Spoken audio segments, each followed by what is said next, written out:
California's wine story began with a humble grape, Mission. Often overlooked or dismissed today, it was planted, pruned, and poured at 21 Spanish missions that stretched from San Diego to Sonoma beginning in 1769. The Spanish Crown and Catholic Church established the California missions to convert indigenous peoples to Christianity and secure colonial control.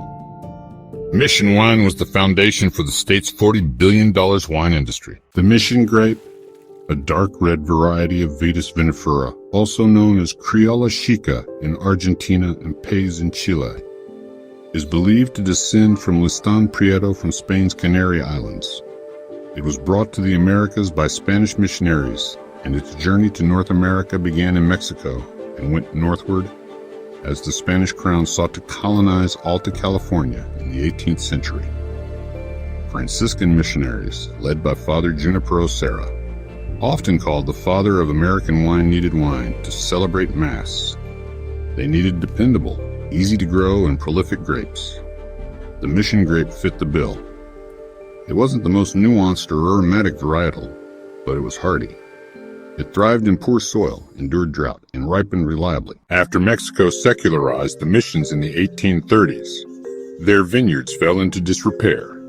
The gold rush brought European immigrants with their own skills and varieties, followed by phylloxera and changing tastes, which pushed Mission wine to the margins. By the 20th century, it was often relegated to sweet, fortified styles of little acclaim. Yet there are producers today like Angelina Wine Company and Galliano Winery, which have experimented with the Mission grape, embracing its history and turning it into modern-day wine. Its mark through the state is shown on what is now known as the Mission Trail, the line of what were once Spanish missions. Many no longer accessible or functioning as churches, but others still standing as reminders of California's past.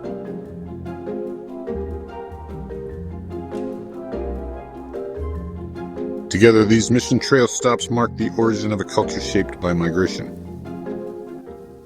devotion, and the legacy of the Mission grape. California's wine history starts at the southern edge of the state. The Franciscan friars planted the first Mission grapes at San Diego de Alcalá, initiating what would become not only a network of religious outposts, but a living wine route. In the arid coastal landscape, wine was a religious necessity, something needed for Catholic Mass. Further north, at Mission San Gabriel Arcangel, the region's early viticultural ambitions took deeper root.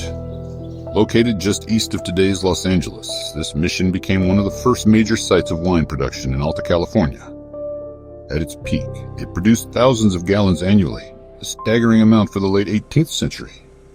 While little remains of those early vineyards, the legacy lingers in unexpected corners of LA's urban sprawl. One of the most compelling modern echoes can be found at Angelina Wine Company, a small winery tucked into a warehouse near downtown, sourcing fruit from what is believed to be a 249-year-old Mission vine known as the Ramona vine in San Bernardino County. With this fruit, they craft Angelica, a sweet, fortified wine some consider the oldest in California.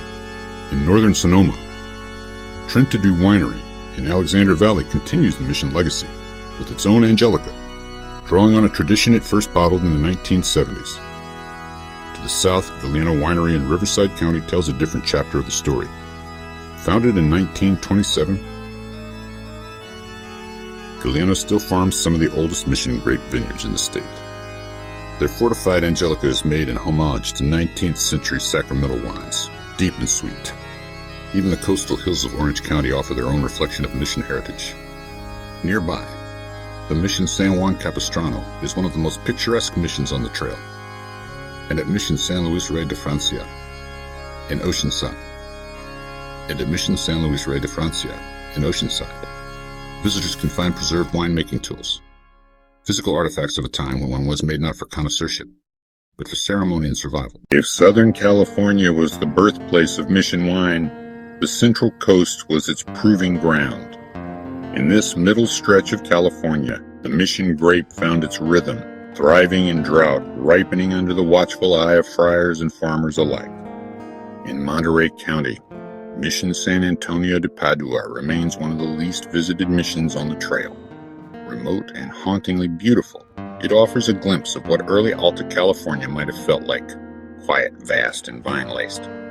Beyond its borders, the Paso Robles region carries that spirit into the present day. Here, A new generation of vintners embraces dry farming, biodynamic methods, and minimal intervention. Echoes of the austere, hands-on practices that once defined mission winemaking.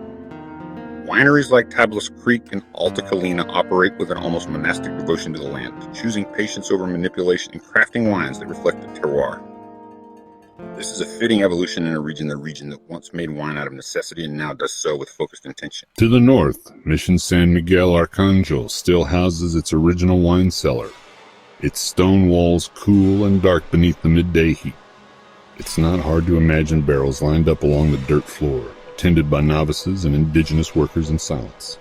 That cellar remains one of the most tangible links to early California winemaking, a sacred architectural relic of enological perseverance.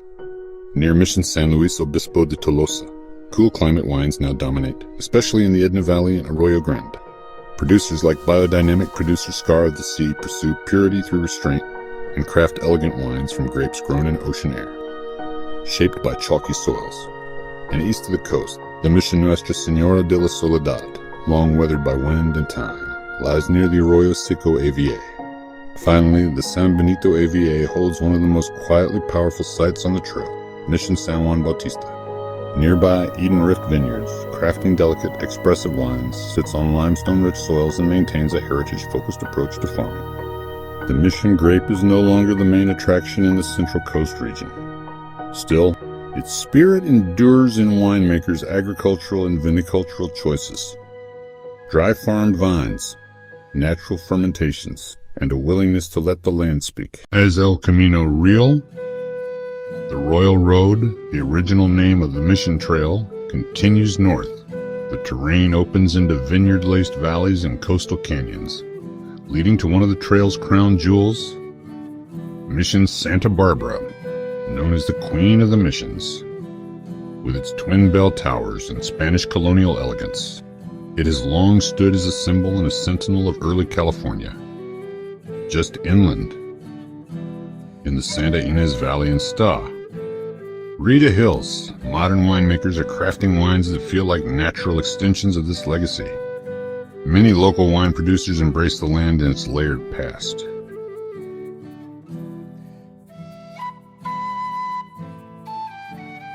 Experimenting with heritage varietals and minimal intervention techniques that echo the simplicity of early mission winemaking. Nearby, at Mission La Purísima Concepcion, a fully restored site near Lompoc, relics of 19th century wine production remain on display. To the north, Santa Maria Valley stands apart, never home to a mission yet indelibly shaped by their influence. It's here that Foxen Vineyard and Winery has paid one of the most heartfelt tributes to the mission grape, producing small batch, port-style wines that nod to the sweetness once sipped from chalices in California's earliest churches. As the trail winds farther, the missions grow fewer, but their impact deepens. Mission Santa Clara de Asís lies in the heart of what is now Silicon Valley, land more associated with microchips than grapes. Nearby, Mission San Jose helped shape the Livermore Valley, one of the oldest wine regions in the state. And finally, the trail ends, geographically and symbolically, at Mission San Francisco Solano in Sonoma. Established in 1823, it was the last of the 21 missions and the only one founded under Mexican rule. But it also marked the beginning of California's commercial wine industry. Today, steps away from Mission San Francisco Solano, Sonoma Scribe Winery makes two versions of Mission wine, still and sparkling, from Mission grapevines on the Scribe estate. Even the nearby Riverdito Wines is part of this living history, working with agricultural historians to produce small lot mission bottlings that trace a path from past to present. The Mission grape may never headline tasting menus or command record prices, but its role in California wine is foundational. It endured through colonization, phylloxera hardship, and obscurity, kept alive by those who saw value in its history as much as its fruit. It symbolizes California's past, reminding us that California wine began with something simple and sacred,